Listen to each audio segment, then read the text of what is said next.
Ibinunyag ni Congressman Paulo Duterte ang anyay pananakot sa mga kongresista para mapa-impeach ang kanyang kapatid na si VP Sara. At ang ginagamit daw na panakot ay ang budget. Live mula sa Batasang Pambansa, nangunguna sa balita si News 5 House Correspondent Marian Enriquez. Marian, gaano katotoo itong paratang ni Congressman Duterte?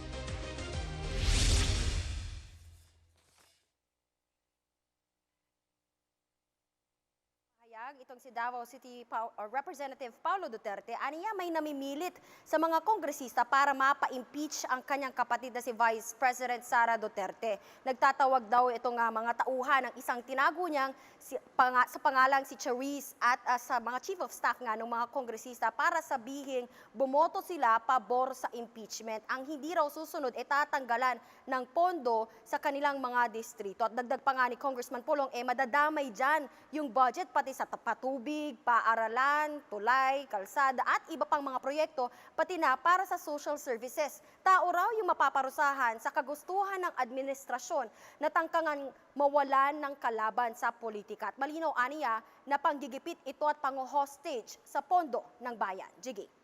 Marian, sino ba yung tinutukoy na Charis ni Congressman Pulong at anong tugon dito ng mga kongresista?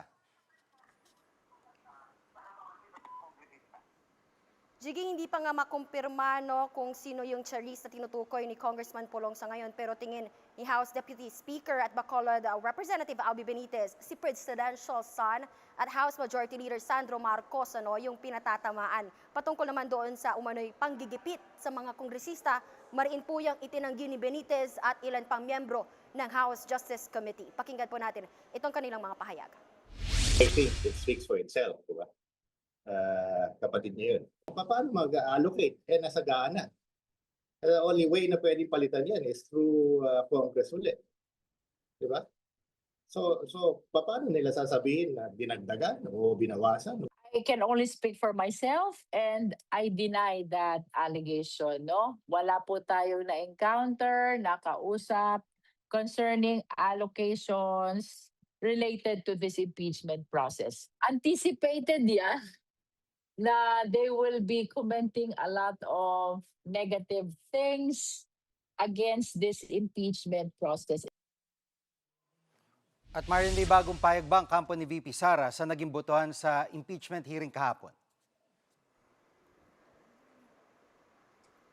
Jiggy, sinagot nga ng mga abogado ni VP Sara yung reklamong grave threats at inciting to sedition na inihain ng NBI laban nga sa bise. Kaugnay nga po yan sa pagbabanta umano ng bise sa buhay ni na Pangulong Bongbong Marcos, First Lady Liza Araneta Marcos at dating House Speaker Martin Romualdez. Ayon kay Attorney Paul Lawrence Lim, lumabas sa impeachment hearing kahapon yung kakulangan ng basehan sa reklamo. Curated at spliced daw yung mga ebidensyang ipinakita at guesswork o hula-hula lang yung nilabas na resulta ng investigasyon. Tinabla naman yan ni House Justice Committee Chairperson Jervil Luistro. Pakinggan po natin itong kanyang pahayag.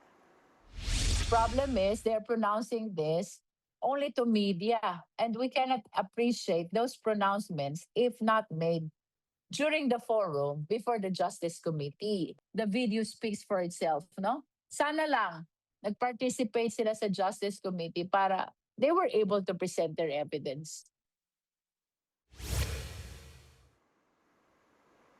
Jiggy, kasalukuyan nga kinoconsolidate ngayon yung dalawang reklamong impeachment ng Sabaya et al. And Cabrera complaints at sa May 4, muling magpupulong yung House Justice Committee para aprubahan yung committee report kasama nga po itong bubuing Articles of Impeachment. Itatransmit ito sa plenaryo at bibigyan ng kopya yung lahat po ng mga kongresista, pati yung complainants at yung respondent na si VP Sara.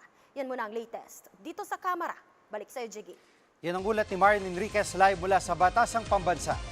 Mga kapatid, Jig Manikad po, pagdating sa mahalagang balita sa loob at labas ng bansa, dapat una sa lahat, mag-follow at mag-subscribe na sa social media pages ng News 5.